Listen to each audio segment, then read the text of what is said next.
Hello everyone and welcome to Vlinko's channel. In today's video, I will show you how to fix the issue where your Windows Task Manager is completely blank and not showing any processes. And now let's get started.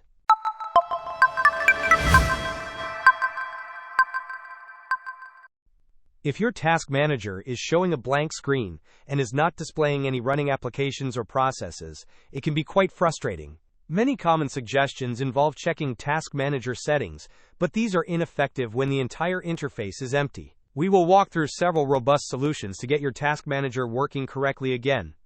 First, we will run a System File Checker scan. Open the Windows search bar and type Command Prompt.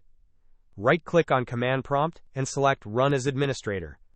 In the Administrator Command Prompt window, type sfc/scannow and then press Enter. This command will scan your system for corrupted or missing Windows files and attempt to repair them. Please allow this process to complete, as it may take some time. Next, we will perform a disk cleanup to remove any temporary files that might be causing conflicts. In the Windows search bar, type Disk Cleanup and select the Disk Cleanup application. In the Disk Cleanup window, ensure that all the boxes are checked, indicating you want to clean up all temporary files. Then, click OK and confirm by selecting Delete Files. Another crucial step is to ensure your Windows is up to date. Right-click on the Start button and select Settings from the menu. Navigate to the Windows Update tab in the left pane.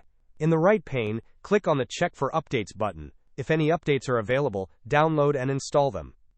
Finally, after completing these steps, it is essential to restart your computer. Right-click on the Start button and select Shut Down or Sign Out. Then choose Restart. This will allow all the changes and updates to be applied properly. Hope this was helpful. Don't forget to like and subscribe if you enjoyed.